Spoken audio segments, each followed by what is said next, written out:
नमस्कार, भारत अपडेट देख रहे हैं आप। मैं हूं आपके साथ सपना दीपक मदेशा। बुलेटिन का आगाज करेंगे। पीएम मोदी का नया वीडियो संदेश सामने आया है, जिसमें पीएम मोदी का नया वीडियो संदेश में गुमराह बच्चों को माफ करना चाहता हूं। पीएम मोदी ने कहा कि गुमराह बच्चों को राह दिखाना हमारा काम है। जंतर मंतर पर मुझे गालियां दी गई, बेटियां ऐसी गालियां कैसे दे सकती हैं। बड़ी जानकारी आप तक साझा कर रहे हैं, जहां प्रधानमंत्री नरेंद्र मोदी ने 23 जुलाई से 31 जुलाई के बीच देश की युवा पीढ़ी से ये संवाद करते हुए अपने सोशल मीडिया हैंडल पर कुलगाम 5 वीडियो पोस्ट किए थे। और इन वीडियो संदेशों में नीट परीक्षा पेपर लीक पर सुरक्षा के कड़े फैसलों और जंतर मंतर पर प्रदर्शन के दौरान अभद्र भाषा का इस्तेमाल करने वाले बच्चों और युवाओं को माफ करने की बड़ी बात शामिल है। जिसके बाद प्रधानमंत्री नरेंद्र मोदी ने एक नया वीडियो संदेश जारी किया है और इस वीडियो में उन्होंने कहा कि बेटियां ऐसी भाषा का इस्तेमाल कैसे कर सकती हैं। मैं गुमराह बच्चों को माफ करना चाहता हूँ। क्या कुछ कहा प्रधानमंत्री ने, सुनिए। आज तो मन करता है बस आपसे ही बातें करूं। जंतर मंतर पर जो कुछ भी हुआ देश और दुनिया ने देखा है। कुछ शरारती बच्चों ने भद्दी भद्दी गालियां बोली, किसी भी सभ्य समाज को शोभा न दे ऐसे शब्दों का प्रयोग किया गया। मुझे तो गालियां दी गई, मेरी स्वर्गीय माता को भी गालियां दी गई। न जाने कितना भद्दा स्वरूप था। लेकिन मैं आज बात करना चाहता हूं कि बचपन में गलतियां होती हैं और बचपन में गलतियों से सुधरने का अवसर भी होता है, और यही तो बचपना है। और इसलिए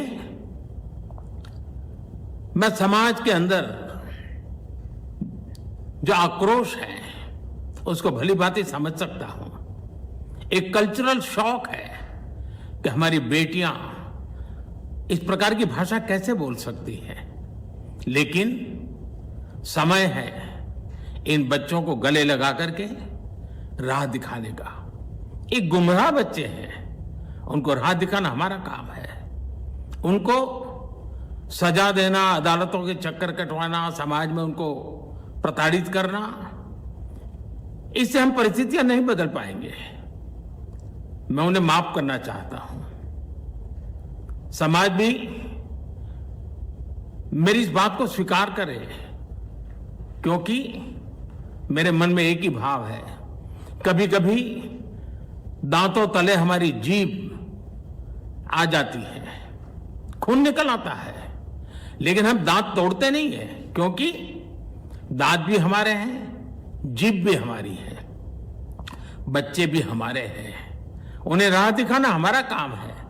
गुमराह को राह दिखाना कठिन होता है, लेकिन कठिन काम हमको करना है। और इसलिए आओ, मैं इन बच्चों को कहता हूं, बच्चों आओ, हम देश के लिए साथ मिलकर के आगे बढ़े, कुछ नया सीखें, गलतियों से भी सीखें, अपने सपनों को लेकर के चल पड़े। देश बहुत आगे बढ़ रहा है, आगे बढ़ने वाला है, और आपका भी आगे बढ़ना निश्चित हो, यही मेरा सपना है। मैं आपके लिए जीता हूं, आपके उज्जवल भविष्य के लिए खपता हूं। आओ हम मिलकर के देश को आगे बढ़ाएं। बहुत बहुत धन्यवाद दोस्तों। बस आओ, गलतियों से सीखो, आगे बढ़ो। आज तो मन करता है बस। तो देखिए, प्रधानमंत्री नरेंद्र मोदी ने एक और वीडियो संदेश जारी किया है और जिसमें उन्होंने तमाम बातों का जिक्र किया। उन्होंने कहा कि बेटियां ऐसी गालियां कैसे दे सकती हैं। और इसके साथ ही साथ प्रधानमंत्री ने कहा कि तमाम उन बच्चों को मैं माफ़ करता हूं, उन्हें गले लगाता हूं, क्योंकि कुछ बच्चे हैं जो राह भटक जाते हैं और ये बचपना होता है। ऐसे में सभी बच्चों को माफ़ करते हुए उन्हें तमाम बातों का नसीहत देते हुए प्रधानमंत्री नरेंद्र मोदी नजर आए। तो प्रधानमंत्री ने एक और वीडियो संदेश जारी किया है उन तमाम बच्चों के लिए जिन्होंने जंतर मंतर पर प्रदर्शन के दौरान कई अभद्र भाषा का इस्तेमाल किया। और साथ ही साथ प्रधानमंत्री नरेंद्र मोदी ने कहा कि बच्चे गुमराह हो जाते हैं, बच्चों का इस तरह से उन्हें राह दिखाना हमारा कर्तव्य है और मैं सभी बच्चों को गले लगाता हूँ। और बड़ी खबर इस वक्त सामने आ रही है। जम्मू कश्मीर के कुलगाम में आतंकी हमले में दूसरे मजदूर की भी मौत हो गई है। ये बड़ी जानकारी, जहां आतंकियों ने गैर कश्मीरी 2 मजदूरों पर बरसाई थी गोलियां। हमले में एक मजदूर की मौके पर ही मौत हो गई थी, वहीं दूसरे मजदूर की इलाज के दौरान मौत हो गई है। लश्कर ए तैयबा ने हमले की जिम्मेदारी ली है। ये बड़ी और अहम जानकारी आप तक साझा कर रहे हैं, जहां जम्मू कश्मीर के आतंकी हमले में घायल दूसरे मजदूर की भी मौत हो गई है। 10 दिन में टारगेट किलिंग में 3 हत्या हुई है। ये बड़ी और अहम जानकारी, जहां जम्मू कश्मीर में टारगेट किलिंग की घटनाएं फिर से सामने आने लगी हैं। बीते 10 दिन में आतंकियों की टारगेट किलिंग की 2 घटनाओं में एक पुलिसकर्मी सहित 3 लोगों की हत्या की गई है। और देखिए, कल यानी शुक्रवार को कुलगाम में ईंट भट्टे पर काम करने वाले 2 प्रवासी मजदूरों को आतंकियों ने गोली मारी थी। हमले में इसमें एक मजदूर की मौके पर ही मौत हो गई थी, जबकि दूसरे का इलाज चल रहा था। लेकिन आज सुबह दूसरे मजदूर की भी मौत हो गई है। और इस आतंकी हमले में मारे गए दोनों प्रवासी मजदूर छत्तीसगढ़ के रहने वाले थे। और इससे पहले अनंतनाग में आतंकियों ने एक पुलिस अधिकारी को गोली मारकर हत्या कर दी थी। तो पुलिस अधिकारियों ने बताया है कि जम्मू कश्मीर में कुलगाम जिले में एक ईंट भट्टे पर आतंकी हमले में छत्तीसगढ़ के 2 मजदूरों की मौत हो गई है। उन्होंने बताया है कि हमलावरों ने कल यानी शुक्रवार देर शाम दक्षिणी कश्मीर जिले के किल्लामा इलाके में ईंट भट्टे पर मजदूरों को निशाना बनाया था। अधिकारियों ने बताया कि हमले में 2 मजदूर घायल हो गए थे और उनमें से एक दीपक रात्रे की मौके पर ही मौत हो गई थी। वहीं दूसरे मजदूर को इलाज के लिए अस्पताल में भर्ती कराया गया था, जहां दूसरे मजदूर ने भी आज सुबह दम तोड़ दिया। स्नेह कमल हमारे सहयोगी ज्यादा जानकारी के लिए हमारे साथ जुड़ रहे हैं। स्नेह कमल, देखिए, एक बार फिर से ऐसी घटना सामने आई है। 10 दिन पहले एक पुलिसकर्मी की भी मौत हो गई है इस हमले में, और एक बार फिर से देखिए इस तरह का हमला। क्या कुछ अपडेट है आपके पास? जी बिल्कुल, कश्मीर में एक बार आतंकियों ने अपना कायराना हरकत करते हुए शुक्रवार को दक्षिणी कश्मीर के कुलगाम जिले में ईंट भट्टे पर काम करने वाले छत्तीसगढ़ के 2 मजदूरों की गोली मारकर हत्या कर दी। हमले में दोनों श्रमिक की मौत की पुष्टि हो चुकी है। हमले के बाद भाग निकले आतंकियों को पकड़ने के लिए सुरक्षा बलों ने आसपास के इलाकों में घेराबंदी करके तलाशी अभियान तेज कर दिया है।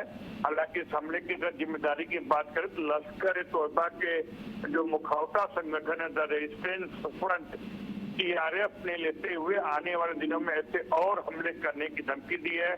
अगर इस घटना की बात करें सपना, तो शुक्रवार को रात करीब 8 बजे कुलगाम जिले के केलम क्षेत्र में 2 आतंकी ईंट भट्टा नंबर 77 पर आते हैं। वहां पर जो आतंकियों ने काम करने 2 श्रमिकों को कथित तौर पर उनका नाम पूछा और उन पर नजदीक से गोलियां बताई। दोनों श्रमिक वहां पे ईंट भट्टे के बगल में किराए पे कमरा लेकर रहते थे। गोली लगने के बाद दोनों जमीन पर गिर पड़े, उन्हें समझ कर आतंकी वहां भाग जाते हैं।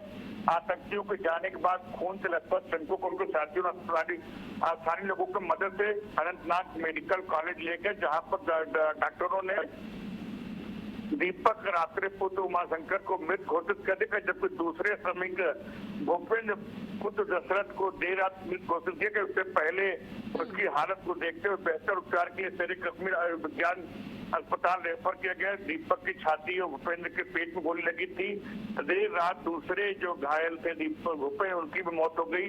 इससे पहले जिस तरह से आपने जिक्र किया, अनंतनाग में लाल चौक पर 22 जुलाई को श्री अमरनाथ यात्रा के ड्यूटी पर से जो पुलिसकर्मी आए थे, उनकी भी गोली मारकर हत्या कर दी गई थी।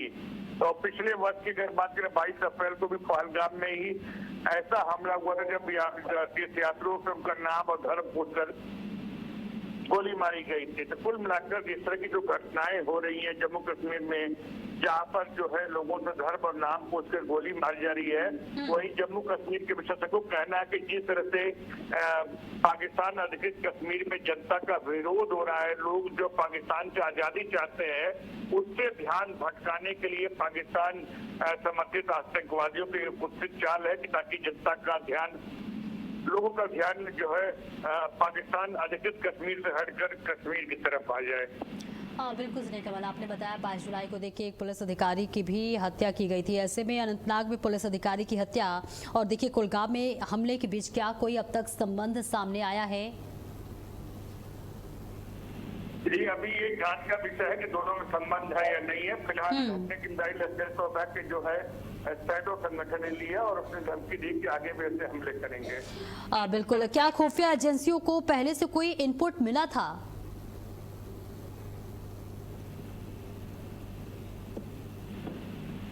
आप तक आवाज पहुंच पा रही है स्नेह कमल? जी, अपने सवाल दोहराए। बिल्कुल, क्या सुरक्षा एजेंसियों को पहले से कुछ इनपुट मिला था इस पूरे मामले में? जम्मू कश्मीर में सुरक्षा के इनपुट की अगर बात करें तो लगातार आतंकियों निशाने पर रहती है, अक्सर आए दिन ऐसी घटनाएं होती रहती है। बिल्कुल, इस घटना के बाद इलाके में अभी क्या कुछ स्थिति है, क्या कुछ माहौल है, सुरक्षा के क्या कुछ खास इंतजाम किए गए हैं और जो आसपास के लोग हैं वो कितने दहशत में हैं? घटना के बाद जो वहां के सुरक्षा बलों ने, पुलिस ने जो है आसपास के इलाकों कॉम्बिंग और जो है तलाशी अभियान तेज कर दिया है। बिल्कुल, आप नजर बना रखें। बहुत बहुत शुक्रिया स्नेह कमल आपका इस महत्वपूर्ण जानकारी के लिए। और बड़ी खबर दिल्ली से आपको बता दें, कॉमर्शियल सिलेंडर सस्ता हो गया है। कॉमर्शियल सिलेंडर 202 रुपए सस्ता हुआ है। घरेलू गैस सिलेंडर की कीमत में अभी फिलहाल कोई बदलाव सामने नहीं आया है, लेकिन कॉमर्शियल सिलेंडर 202 रुपए सस्ता हो गया। ये बड़ी राहत भरी खबर आप तक पहुंचा रहे हैं। दिल्ली में जहां कॉमर्शियल गैस सिलेंडर सस्ता हो गया, 202 रुपए सस्ता बताया जा रहा है सिलेंडर, जहां राहत भरी खबर सामने आई है उन तमाम व्यवसायियों के लिए। दिल्ली से ये बड़ी जानकारी, जहां गैस सिलेंडर सस्ता हुआ है। कॉमर्शियल गैस सिलेंडर में 202 रुपए सस्ता हुआ है। ये राहत भरी खबर है दिल्ली से। हालांकि घरेलू गैस सिलेंडर के दामों में कोई बदलाव सामने नहीं आया है। ये बड़ी जानकारी आप तक साझा कर रहे हैं, जहां 202 रुपए सस्ता हुआ है। और आज से यानी 1 अगस्त 2026 से 19 किलोग्राम वाले कॉमर्शियल गैस सिलेंडर की कीमत में दिल्ली में 202 रुपए की कटौती की गई है, जबकि घरेलू एलपीजी सिलेंडर के दामों में कोई बदलाव सामने नहीं आया है। और दिल्ली में नया दाम आपको बता दें, 202 रुपए कमी के बाद से 2728 रुपए हो गया है। ये बड़ी और अहम जानकारी आप तक साझा कर रहे हैं। राहत भरी खबर सामने आई है, कॉमर्शियल सिलेंडर 202 रुपए सस्ता हुआ है। तो देश भर के यहाँ देखिए, होटल, रेस्टोरेंट, ढाबों पर खाना खाने वालों के लिए राहत भरी खबर सामने आई है। सरकार ने 19 किलोग्राम वाले कॉमर्शियल एलपीजी सिलेंडर की कीमतों में कटौती कर दी है और नई दरों के अनुसार दिल्ली में कॉमर्शियल सिलेंडर 202 रुपए सस्ता हो गया है। और इससे उन तमाम कारोबारियों को सीधा फायदा मिलेगा जिनका रोजमर्रा का कामकाज कॉमर्शियल गैस सिलेंडर पर ही निर्भर करता था। और बड़ी खबर गोरखपुर से, जहां जिला कारागार की सुरक्षा में बड़ी चूक सामने आई है। जिला कारागार से दुष्कर्म का आरोपी फरार हो गया है। आरोपी के फरार होने से जेल प्रशासन में हड़कंप मच गया और साथ ही कई बड़े सवाल खड़े होते हुए यहां नजर आ रहे हैं। बड़ी जानकारी आप तक साझा कर रहे हैं गोरखपुर से, जहां गोरखपुर में जिला कारागार की सुरक्षा में बड़ी चूक सामने आई है। जिला कारागार से दुष्कर्म का आरोपी फरार हो गया है। ये बड़ी जानकारी, जहां आरोपी के फरार होने से जेल प्रशासन में हड़कंप मच गया और साथ ही साथ कई बड़े सवाल भी यहां खड़े होते हुए नजर आ रहे हैं। ये बड़ी जानकारी, जहां गोरखपुर जिला कारागार की सुरक्षा में बड़ी चूक सामने आई है। बताया जा रहा है कि दुष्कर्म का जो आरोपी था वो फरार हो गया है। घटना की जानकारी मिलते ही जेल प्रशासन और पुलिस महकमे में हड़कंप मच गया। तस्वीर आप तक साझा कर रहे हैं।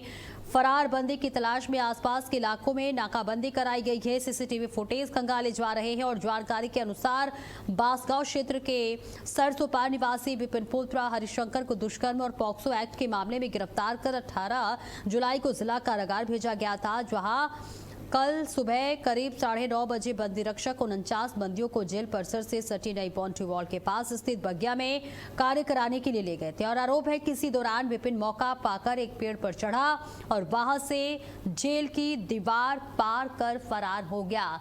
जगह जगह तलाश किया जा रहा है, सीसीटीवी कैमरे खंगाले जा रहे हैं और आरोपी को खोजा जा रहा है। फिलहाल ये तस्वीर आप तक साझा कर रहे हैं, जहां बताया जा रहा है कि करीब जब गिनती की गई तो एक बंदी कम मिला, जिसके बाद शक हुआ और फिर पता चला कि दुष्कर्म का जो आरोपी है वो दीवार पार कर फरार हो गया है। जगह जगह तलाश की जा रही है, खोजबीन किया जा रहा है, चप्पे चप्पे पर सीसीटीवी कैमरे खंगाले जा रहे हैं।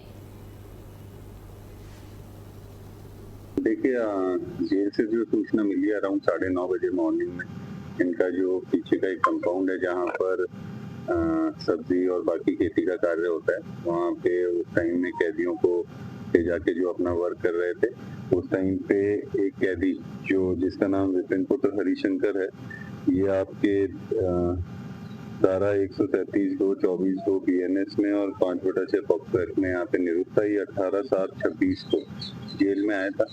तो इस व्यक्ति के लापता होने की सूचना है, तो जेल में अभी मेरे और SSP महोदय द्वारा निरीक्षण किया गया और ये देखा गया है कि संभावित रीजन जो पेड़ की डालियों से पकड़ के और कहीं से निकलने की जो एक संभावना दिखती है वो वही दिखती है।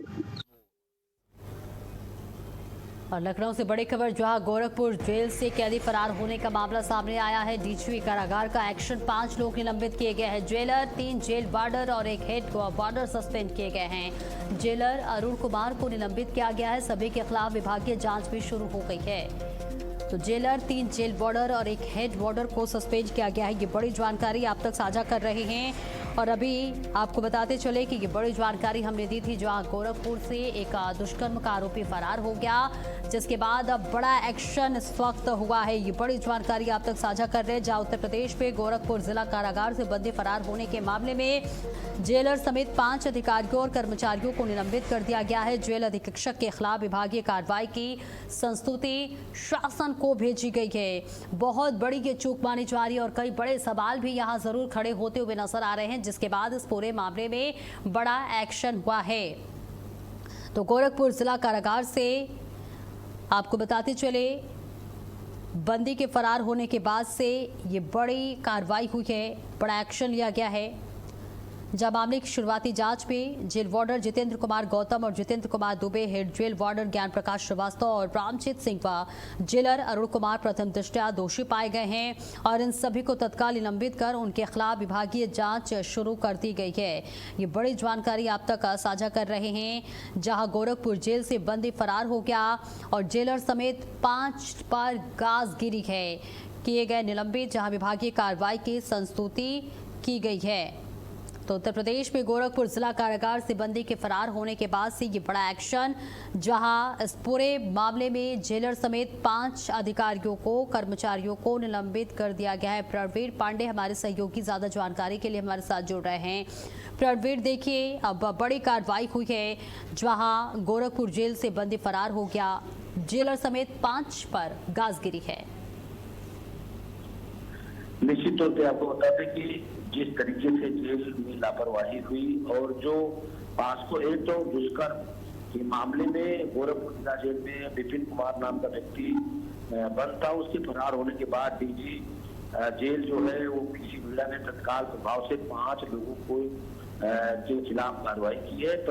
उसमें पहला नाम अगर देखा जाए तो जो नंबर किया गया है उसमें तो वो जेलर है अरुण कुमार और हेड वार्डर है ज्ञान प्रकाश श्रीवास्तव, हेड जेल वार्डर है रामजीत सिंह और जेल वार्डर है जितेंद्र कुमार गौतम और जेल वार्डर जितेंद्र कुमार दुबे। इन सभी को निलंबित करते हुए इनके खिलाफ विभागीय जांच की संस्तुति दे दी है। जेल अधीक्षक दिलीप कुमार पांडे के विरुद्ध विभागीय जांच की भी सरकार को राज्य सरकार को कार्रवाई के लिए पत्र भेजा है। वहीं जिस तरीके से विपिन कुमार फरार हुआ है उसको लेकर के लगातार छापेमारी की जा रही है, लगातार जो है टीमें लगाई गई हैं कि आखिर वो किस तरीके से भागा, कैसे फरार हुआ और इसमें उसका जो फरार होने का तरीका रहा, ये अभी हालांकि प्रशासन ने किसी प्रकार से नहीं बताया कि कैसे वो फरार हुआ और किसी के मदद से फरार हुआ है कि कैसे दीवार फांद के गया है, किस तरीके से वो जेल के बाहर गया है, ये फिलहाल नहीं पता चल पाया। लेकिन पुलिस और एसटीएफ लगातार बंदी की तलाश कर रही है और उसके संभावित ठिकाने हैं उस पर कहीं ना कहीं दबिश दे रही है कि किसी प्रकार से विपिन कुमार को फिर से पकड़ा जाए और पकड़ करके जो कानून व्यवस्था है उसके तहत उनके ऊपर और भी कार्रवाई की जाए। लेकिन वो जब वो पकड़े जाएंगे तब कहीं ना कहीं उस रेपिस्ट से ये पता चलेगा कि जो जिला जेल था उसमें कौन लोग थे जो उसके फरार होने में उनकी मदद किए और किन किन लोगों के सहयोग से भागा और ये प्लानिंग कितने दिन से चल रही थी उसके भागने की। ये सब चीजें तमाम ऐसी चीजें हैं जो निकल करके मनाएंगे। हालांकि उत्तर प्रदेश में योगी आदित्यनाथ का सरकार है और उन्हीं के जिले का यह मामला है, तो ऐसे में विपिन कुमार के लिए बेहद आने वाला समय बेहद कठिनाइयों से गुजर सकता है, कि लगातार एसटीएफ भी उनके पीछे है और पास्को एक्ट और दुष्कर्म यानी कि रेप के मामले में वो जिला जेल में बंद थे। ऐसे में उत्तर प्रदेश सरकार लगातार जो महिलाओं की सुरक्षा की बात कर रही है और ऐसे में जब जेल से ऐसे अपराधी भाग जा रहे हैं तो कहीं ना कहीं सवालिया निशान खड़ा हो रहा है। लेकिन पुलिस और एसटीएफ लगातार गति दे रही है उनके संभावित लोगों पर, उनके ठिकानों पर, वो कहाँ जा सकता है उस जगह पर। ऐसे में बिल्कुल, देखिए प्रणवीर, कई बड़े सवाल खड़े हो रहे हैं, लेकिन यहाँ सबसे महत्वपूर्ण सवाल ये है कि निलंबित किए गए अधिकारियों और कर्मचारियों पर क्या आरोप लगे हैं, क्या इस मामले में विभागीय जांच या फिर एफआईआर दर्ज की गई है, और क्या फरार आरोपियों के फरार होने की किसी अंदरूनी मदद की भी आशंका है? निश्चित तौर पे विभागीय जांच का तो आदेश दिया गया है निलंबन के साथ साथ। तो दूसरी बात विपिन कुमार जो जेल से भागा वो बिना किसी सहयोग की तो जेल से नहीं भाग सकता है। अब जब उसको पुलिस या एसटीएफ पकड़ेगी तब उसके बाद खुलासा होगा कि किस तरीके से उसका भागने की रणनीति बनी, भागने के पीछे उसका रीजन क्या था। क्योंकि आप साफ तौर पर जानती है कि पास्को एक्ट और इस तरीके से लगातार जो अपराधी है उस पर किसी भी प्रकार से कोई गुंजाइश नहीं है। उत्तर प्रदेश की पुलिस और एसटीएफ लगातार उनके विपिन कुमार के पीछे लगी है। बिल्कुल, बहुत बहुत शुक्रिया प्रणवीर आपका इस महत्वपूर्ण जानकारी के लिए। और चलिए आगे बढ़ते हैं और औरैया से बड़ी खबर आपको बता दें, पुलिस और बदमाशों में मुठभेड़ हुई है। मुठभेड़ के दौरान एक आरोपी को गोली लगी है। घायल बदमाश को अस्पताल में भर्ती कराया गया है, जहां उसका इलाज चल रहा है। बदमाशों से तमंचा समेत कई सामान भी बरामद किया गया है। ये बड़ी जानकारी आप तक साझा कर रहे हैं, जहां पुलिस और बदमाश के बीच मुठभेड़ का ये पूरा मामला सामने आया है। हालांकि बदमाश से तमंचा समेत कई सामान बरामद किया गया और जाँच पड़ताल करती हुई पुलिस नजर आ रही है। ये बड़ी जानकारी आप तक पहुंचा रहे हैं, जहां औरैया में पुलिस और बदमाशों के बीच मुठभेड़ की खबर सामने आ रही है। मुठभेड़ के दौरान एक आरोपी को गोली लगी है और साथ ही एक बदमाश घायल होने की खबर सामने आ रही है। उसे अस्पताल में भर्ती कराया गया है, जहां उसका इलाज चल रहा है। बदमाश से तमंचा समेत कई सामान बरामद किए गए हैं और पुलिस इस पूरे मामले में कार्रवाई करती हुई नजर आ रही है। ये बड़ी जानकारी औरैया से आप तक पहुंचा रहे हैं, जहां पुलिस और बदमाशों के बीच मुठभेड़ हुई है, जिसमें बदमाश के पैर में गोली लगी है। उसे अस्पताल में भर्ती कराया गया है, जहां उसका इलाज चल रहा है। तो मुठभेड़ के दौरान एक आरोपी को गोली लगी है। ये बड़ी और अहम जानकारी, जहां तस्वीर भी आप तक साझा कर रहे हैं औरैया से, जहां पुलिस और बदमाश के बीच मुठभेड़ हुई है और इस बीच मुठभेड़ के दौरान एक आरोपी को गोली लगी है। हालांकि घायल बदमाश को इलाज के लिए अस्पताल में भर्ती किया गया है।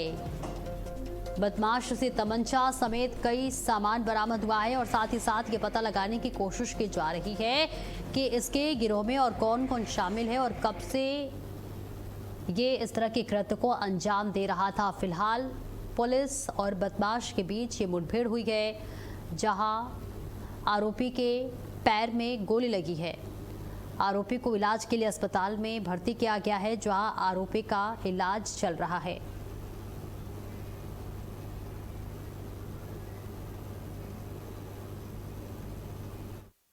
चेकिंग की जा रही थी। अजीतमल कस्बे की तरफ से दो व्यक्ति मोटरसाइकिल सवार आते हुए दिखाई दिए। इनको चेकिंग के लिए रुकने का इशारा किया गया। उनके द्वारा कट मारकर भागने का प्रयास किया गया। पुलिस टीम द्वारा उनका पीछा किया गया तो आगे ब्रेकर पर संतुलन बिगड़ने के कारण मोटरसाइकिल फिसलकर गिर गई, जिससे उनके द्वारा पुलिस टीम पर जान से मारने की नीयत से फायर किया गया। जवाबी फायरिंग में आत्मरक्षार्थ सिखलाए हुए तरीके से पुलिस टीम द्वारा फायर किया गया, जिसमें एक व्यक्ति के बाएं पैर में गोली लगी और दूसरा व्यक्ति भागने में सफल रहा। पूछने पर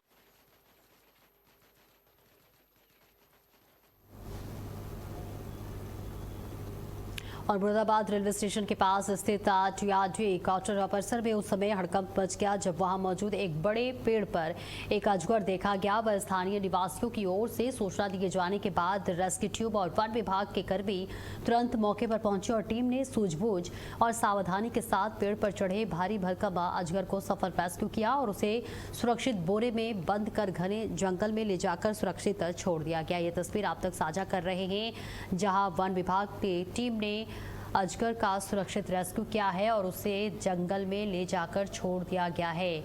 जैसे ही यह खबर सामने आई, लोगों में हड़कंप मच गया। वन विभाग की टीम को तुरंत सूचित किया गया। वन विभाग की टीम मौके पर पहुंची और अजगर का रेस्क्यू किया गया। सुरक्षित अजगर को जंगल में छोड़ दिया गया है, जिसके बाद लोगों ने राहत की सांस ली है। ये तस्वीर आप तक साझा कर रहे हैं, जहां अजगर के मिलने के बाद से लोगों में हड़कंप मच गया, दहशत में लोग आ गए। तुरंत वन विभाग को सूचित किया गया। वन विभाग मौके पर पहुंचा और अजगर का सफल सुरक्षित रेस्क्यू कर लिया गया और उसे जंगल में छोड़ दिया गया, जिसके बाद लोगों ने राहत की सांस ली।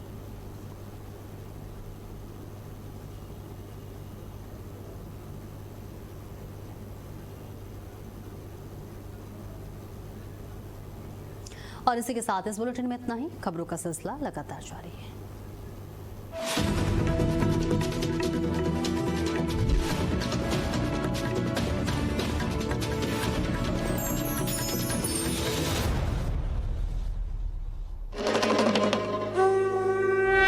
हर हर महादेव। सावन का पावन महीना,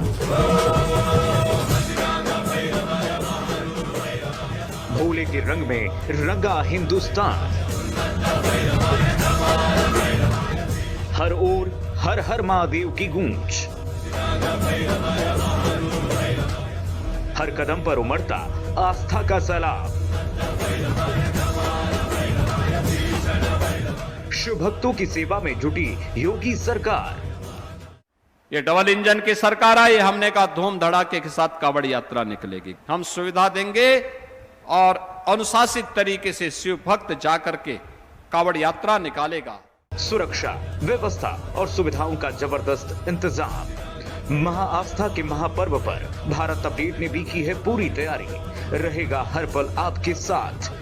हर कांवड़ पथ, हर शिविर, हर मंदिर, हर घाट, हर खबर, हर अपडेट, हर तस्वीर सबसे पहले, सबसे सटीक। जमीन से लेकर आसमान तक देश की सबसे बड़ी कवरेज, आस्था भी, व्यवस्था भी और हर पल की पूरी खबर भी। भारत अपडेट पर हर हर महादेव।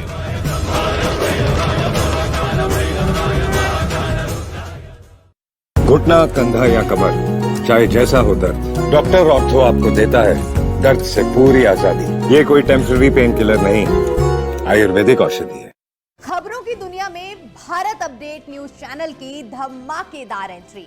आपका अपना चैनल भारत अपडेट अब आप देख सकते हैं टाटा प्ले के चैनल नंबर 574 और जियो टीवी के चैनल नंबर 2070 पर 24 घंटे 7 दिन। जॉइंट पेन के लिए डॉक्टर ऑर्थो ऑयल के अमेजिंग रिजल्ट सबको पता है, पर क्या आपको पता है कि पुराने और ज्यादा बिगड़े दर्द के लिए डॉक्टर ऑर्थो ऑयल के साथ साथ डॉक्टर ऑर्थो कैप्सूल्स को भी रेगुलर यूज करना चाहिए। ये कोई टेम्पररी पेन किलर नहीं, आयुर्वेदिक औषधि है। जनहित के नाम पर नजरिया सजाया जाता है, ब्लैक एंड व्हाइट बताकर खबरों का पाठ पढ़ाया जाता है।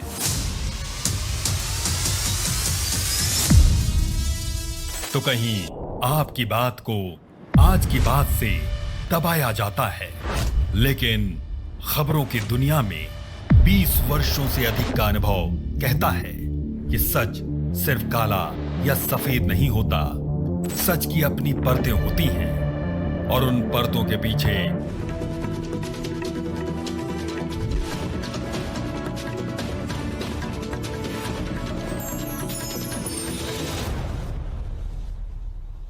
प्रस्तुतकर्ता डॉक्टर ऑर्थो आयुर्वेदिक ऑयल व कैप्सूल। अब दर्द भी घुटने टेकेगा। पेट सफा आयुर्वेदिक चूर्ण, पेट सफा तो हर रोग दफा। रूप मंत्रा आयुर्वेदिक फेस क्रीम और फेस वॉश, ये कोई कॉस्मेटिक नहीं, आयुर्वेदिक औषधि है। सच्ची सहेली, महिलाओं की सबसे भरोसेमंद औषधि एवं टॉनिक। पीएम मोदी का आज आंध्र प्रदेश और कर्नाटक दौरा, कई परियोजनाओं का करेंगे लोकार्पण और शिलान्यास। पीएम को दौरे को लेकर प्रशासन अलर्ट।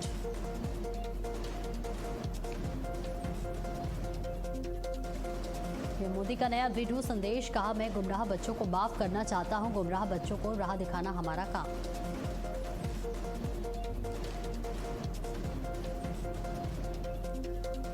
देश भर में संतों ने की पप्पू यादव के प्रदर्शन की निंदा। आज दिल्ली में जंतर मंतर पर जुटेगा संत समाज, पप्पू यादव के खिलाफ करेंगे प्रदर्शन।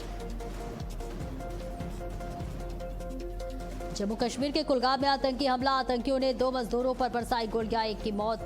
लश्कर ए तैयबा ने ली हमले की जिम्मेदारी, इलाज के दौरान दूसरे मजदूर की भी मौत। मुरादाबाद में दिखा आग का तांडव, फैक्ट्री में लगी भीषण आग, मची अफरा तफरी।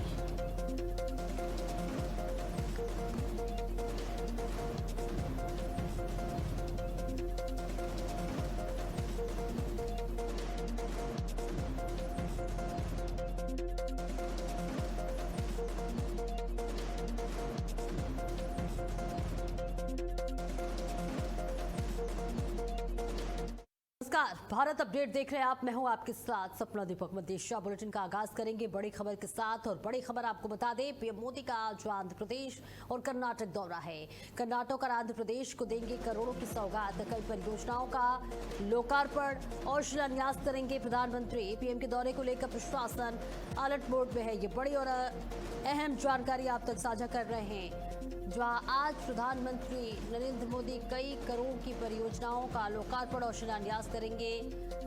प्रधानमंत्री के आगमन को लेकर प्रशासन ने तमाम तैयारियां कर ली है। ये बड़ी जानकारी आप तक पहुंचा रहे हैं, जहां प्रधानमंत्री नरेंद्र मोदी का आज आंध्र प्रदेश और कर्नाटक का दौरा है। करोड़ों की सौगात देंगे कर्नाटक और आंध्र प्रदेश वासियों को। कई परियोजनाओं का लोकार्पण और शिलान्यास करेंगे। प्रधानमंत्री के आगमन को लेकर खास इंतजाम किए गए हैं। ये बड़ी जानकारी आप तक साझा कर रहे हैं, जहां 17,900 करोड़ रुपए की परियोजनाओं का लोकार्पण और शिलान्यास करेंगे प्रधानमंत्री नरेंद्र मोदी। तो आंध्र प्रदेश और कर्नाटक के दौरे पर रहेंगे पीएम, और इस दौरान प्रधानमंत्री आंध्र प्रदेश में 17,900 करोड़ रुपए से ज्यादा के कई डेवलपमेंट प्रोजेक्ट्स का उद्घाटन और शिलान्यास करेंगे। और इसके अलावा मैसूर में स्वामी विवेकानंद सांस्कृतिक युवा केंद्र विवेक स्मारक का भी उद्घाटन करेंगे। आपको बता दें, प्रधानमंत्री सबसे पहले आंध्र प्रदेश के विजय नगरम जिले के भोगापुरम पहुंचेंगे। यहां वो अल्लूरी सीताराम राजू इंटरनेशनल एयरपोर्ट का उद्घाटन करेंगे और करीब 5,640 करोड़ रुपए की लागत से बना ये ग्रीनफील्ड एयरपोर्ट का हर साल लगभग 60 लाख पैसेंजर्स को संभालने की कैपेसिटी रखता है। और इसके साथ ही प्रधानमंत्री विशाखापट्टनम में आंध्र प्रदेश के पहले सेमीकंडक्टर मैन्युफैक्चरिंग प्लांट की आधारशिला भी रखेंगे। करीब 460 करोड़ रुपए की लागत वाला ये प्रोजेक्ट भारत सेमीकंडक्टर मिशन के तहत मंजूर हुई है। और ऐसे में प्रधानमंत्री नरेंद्र मोदी का ये दौरा बेहद महत्वपूर्ण बताया जा रहा है, जिसको लेकर तैयारियां कर ली गई हैं, खास इंतजाम कर लिए गए हैं, किसी भी तरह की कोई भी चूक ना हो, हर तरह की व्यवस्था की गई है। प्रधानमंत्री करीब 5,550 करोड़ रुपए की लागत वाली प्रोजेक्ट का आधारशिला रखेंगे। और हमारे सहयोगी स्नेह कमल हमारे साथ जुड़ रहे हैं। स्नेह कमल, आज प्रधानमंत्री का कर्नाटक और आंध्र प्रदेश दौरा कितना महत्वपूर्ण रहने वाला है? जी बिल्कुल, आज प्रधानमंत्री नरेंद्र मोदी कर्नाटक और आंध्र प्रदेश के दौरे पर जा रहे हैं। प्रधानमंत्री आंध्र प्रदेश के विजयनगरम जिले में 17,900 करोड़ रुपए के अधिक की जो विकास परियोजनाओं की आधारशिला रखेंगे, कुछ का उद्घाटन करेंगे। इसके साथ प्रधानमंत्री अत्याधुनिक अल्लूरी सीताराम राजू अंतर्राष्ट्रीय हवाई अड्डे का भी उद्घाटन करेंगे।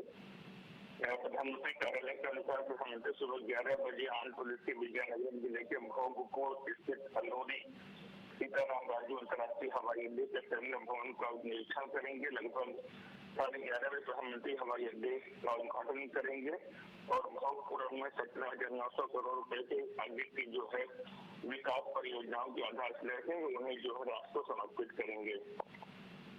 साथ ही साथ प्रधानमंत्री निजी भागीदारी यानी पब्लिक प्राइवेट मॉडल के तहत 5,640 करोड़ रुपए की लागत परियोजनाओं से जो है ग्रीनफील्ड हवाई अड्डे के जो 7 लाख यात्री संभालने वाले जो हवाई अड्डा जो है उद्घाटन करेंगे।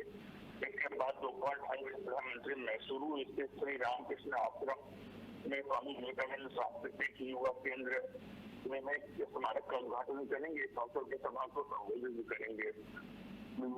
स्मारक स्वामी विवेकानंद भारत यात्रा के हाँ बिल्कुल। खास तौर से देखिए कर्नाटक और आंध्र प्रदेश वासियों के लिए ये बहुत बड़ी सौगात के तौर पर भी देखी जा रही है। बहुत बहुत शुक्रिया आपका इस महत्वपूर्ण जानकारी के लिए स्नेह कमल।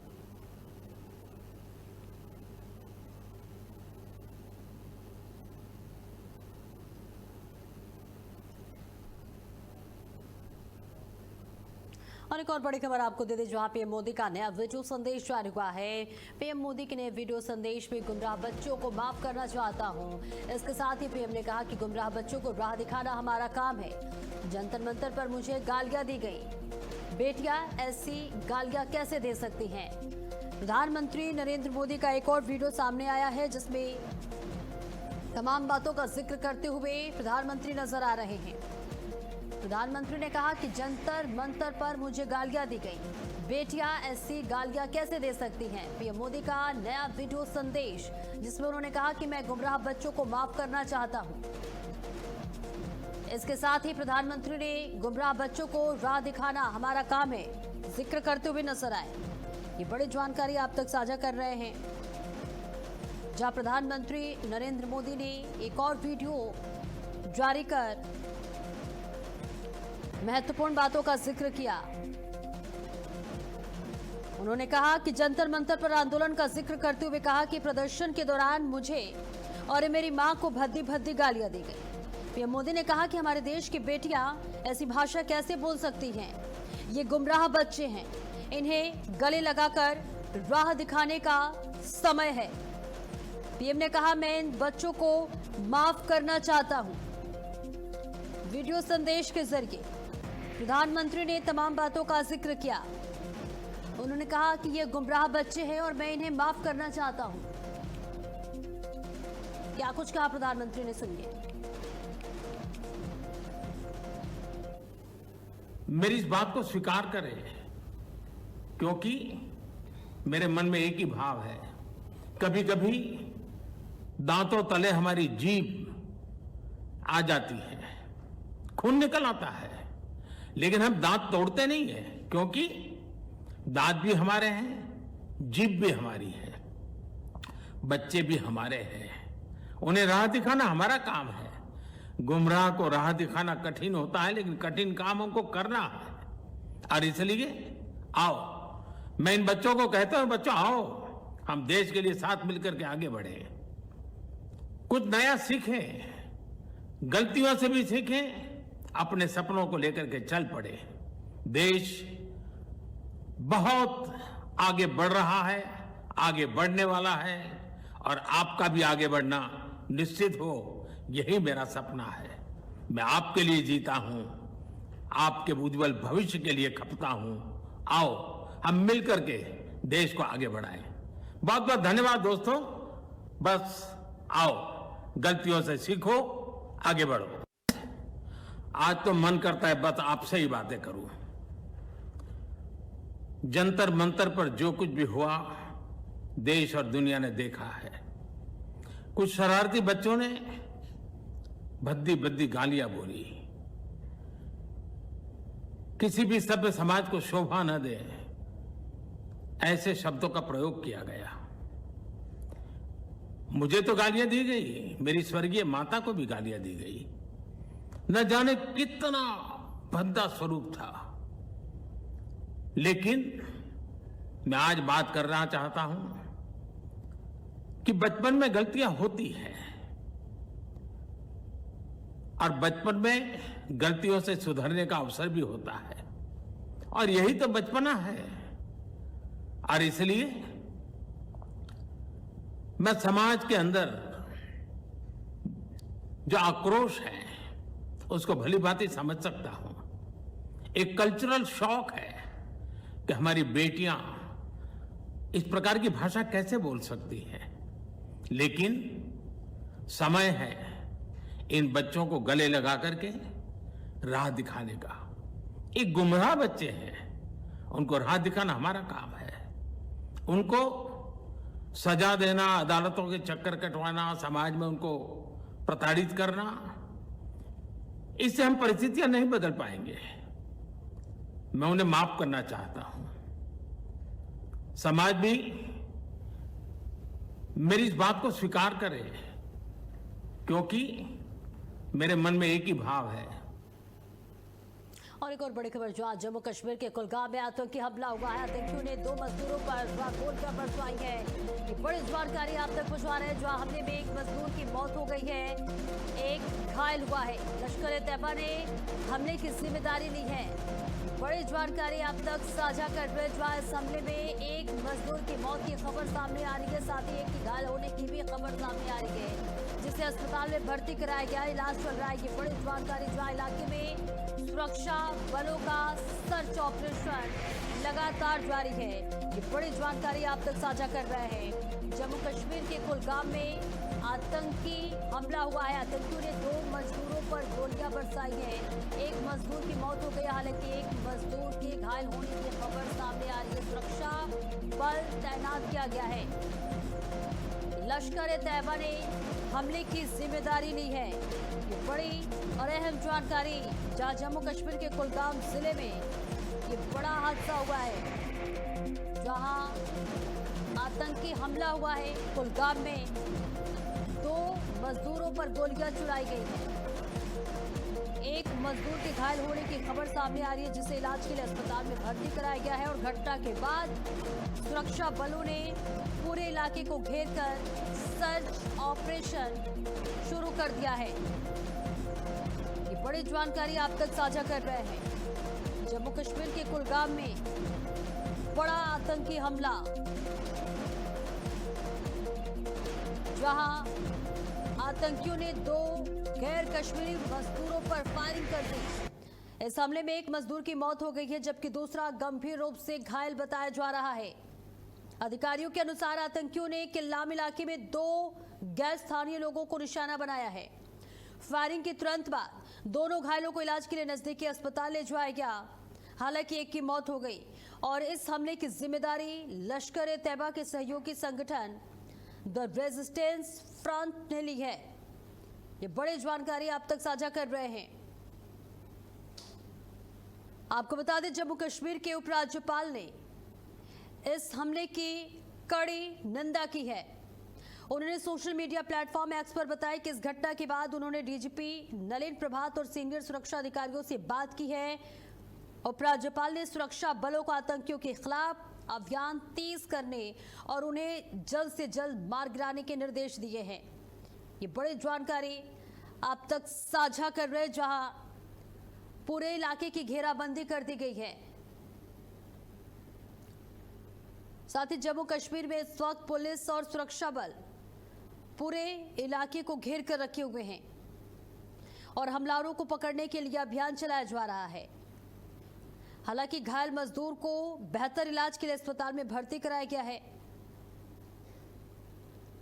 और इस बीच आपको बता दें, यह हमला अनंतनाग शहर में हुए उस आतंकी हमले के 10 दिन के भीतर हुआ है, जिसमें आतंकियों ने एक पुलिस अधिकारी की गोली मारकर हत्या कर दी थी।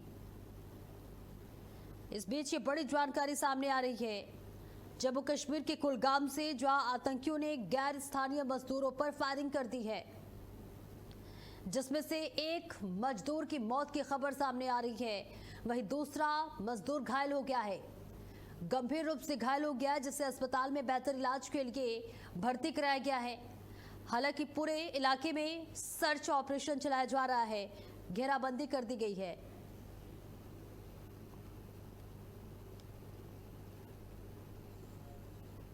और एक और बड़ी खबर जो आज दिल्ली में जंतर मंतर पर जुटेगा साधु समाज। ये बड़ी जानकारी आप तक साझा कर रहे। पप्पू यादव के ड्रामे के खिलाफ करेंगे प्रदर्शन। संतों ने की पप्पू यादव के प्रदर्शन की निंदा। ये बड़ी जानकारी आप तक साझा कर रहे हैं। जहां आज जंतर मंतर पर संत समाज जुटेगा। संतों ने की पप्पू यादव के ड्रामे की निंदा। ये बड़ी जानकारी जो आज दिल्ली में जंतर मंतर पर जुटेगा संत समाज।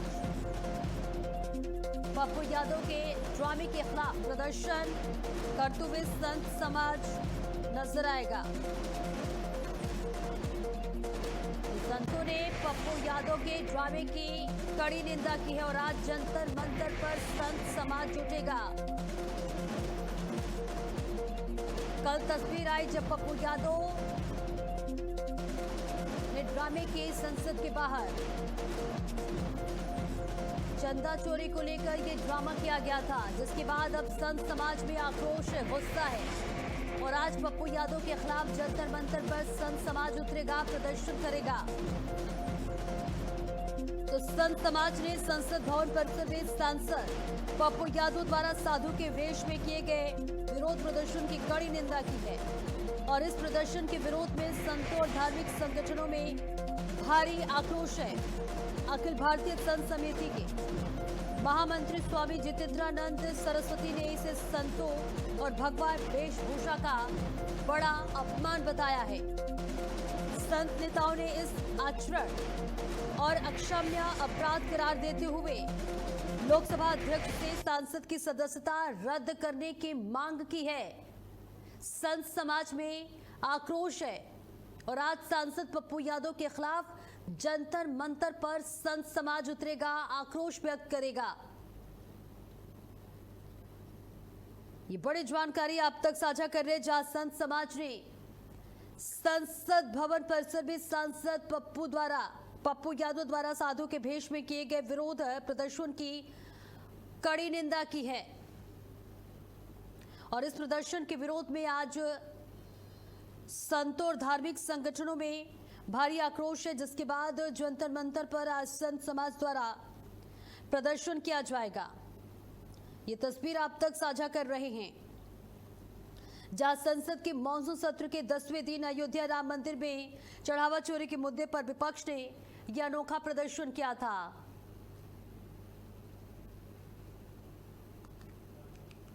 और एक और बड़ी खबर, जो कॉमर्शियल सिलेंडर सस्ता हुआ है। ये बड़ी जानकारी आप तक साझा कर रहे हैं, जहां कॉमर्शियल सिलेंडर 202 रुपए सस्ता हुआ है। घरेलू सिलेंडर की कीमत में फिलहाल बदलाव नहीं हुआ है। कॉमर्शियल सिलेंडर में 202 रुपए का सस्ता हुआ है। बड़ी जानकारी आप तक साझा कर रहे हैं। ये रात भरी खबर उन तमाम दुकानदारों के लिए, ये दिल्ली से बड़ी जानकारी आप तक साझा कर रहे हैं, जहां दिल्ली में 202 रुपए कॉमर्शियल सिलेंडर के दाम में कम किया गया है। हालांकि देखिए, घरेलू सिलेंडर की कीमत में अभी कोई भी बदलाव नहीं आया है। ये दिल्ली से बड़ी जानकारी आप तक साझा कर रहे हैं, जहां कॉमर्शियल गैस सिलेंडर में 202 रुपए का कीमत को कम किया गया है। हालांकि घरेलू सिलेंडर की कीमत में अभी कोई बदलाव सामने नहीं आया है। उन तमाम व्यवसायियों के लिए ये राहत भरी खबर है, जहां कॉमर्शियल गैस सिलेंडर के दाम बढ़ने के बाद ये तमाम दिक्कतें हुई और अब देखिए 202 रुपए की कीमत कम की गई है।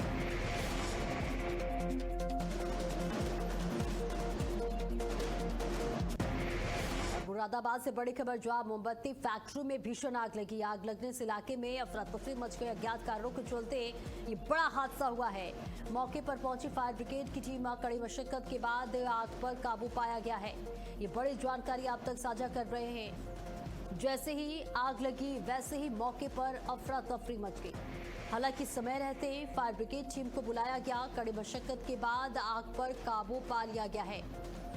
मोमबत्ती फैक्ट्री में भीषण आग लगी है और आग लगने से इलाके में अफरा तफरी का माहौल बन गया।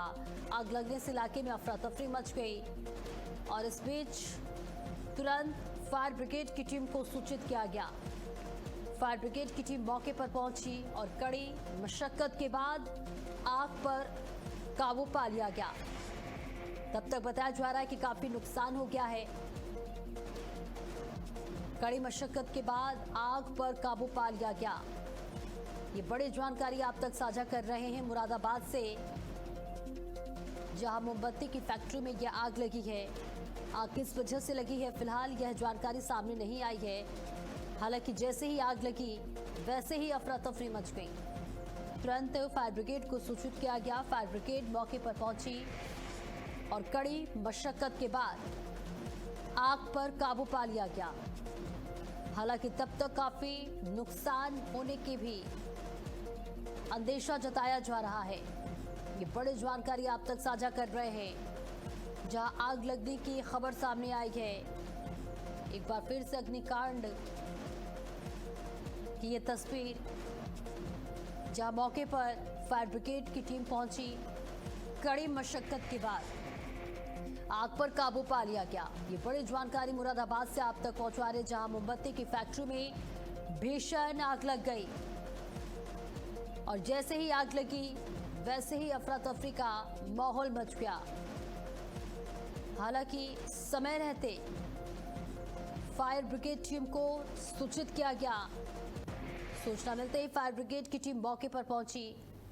कड़ी मशक्कत के बाद आग बुझाने का प्रयास किया और ये तस्वीर आप तक साझा कर रहे हैं। आग किस वजह से लगी है, फिलहाल ये जानकारी सामने नहीं आई है, लेकिन इस बीच ये जरूर बताया जा रहा है कि आग लगने से काफी नुकसान हुआ है। जानी नुकसान में क्या हुआ है, फिलहाल अभी ये स्पष्ट तौर पर सामने नहीं आया है, लेकिन माली नुकसान के अंदेशे जताए जा रहे हैं। मुरादाबाद से ये बड़ी जानकारी आप तक साझा कर रहे हैं, जहां एक मोमबत्ती की फैक्ट्री में भीषण आग लग गई। आग लगते ही अफरा तफरी मच गई। मौके पर फायर ब्रिगेड की टीम को सूचना दी गई। सूचना मिलते ही फायर ब्रिगेड की टीम मौके पर पहुंची और कड़ी मशक्कत के बाद आग पर काबू पा लिया गया। मुरादाबाद से ये खबर आप तक पहुंचा रहे हैं।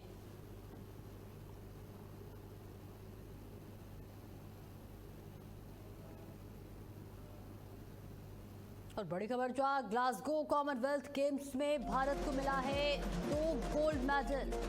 जूडो में हर्ष सिंह और राजमिता ने जीता गोल्ड मेडल। हर्ष ने 60 किलो भार वर्ग में जीता गोल्ड मेडल और अस्मिता ने 48 किलो भार वर्ग में गोल्ड मेडल जीता है। ये बड़ी जानकारी आप तक साझा कर रहे हैं, जहां जूडो में हर्ष सिंह और अस्मिता ने भारत का नाम रोशन किया है। हर्ष ने 60 किलो भार वर्ग में गोल्ड मेडल जीता है और अस्मिता ने 40 किलो भार वर्ग में गोल्ड मेडल जीता है। ये बड़ी जानकारी आप तक साझा कर रहे हैं, जहां कॉमनवेल्थ गेम्स में भारत को मिला 2 गोल्ड मेडल। जूडो में हर्ष सिंह और अस्मिता ने गोल्ड मेडल जीता। ये बड़ी और अहम जानकारी, जहां अस्मिता ने 48 किलोग्राम के वर्ग के फाइनल में कनाडा की हाइडी क्वाच को 2-1 से हराकर जूडो में भारत का पहला कॉमनवेल्थ गोल्ड मेडल जीता है। और इसी के साथ इस बुलेटिन में इतना ही। खबरों का सिलसिला लगातार जारी है।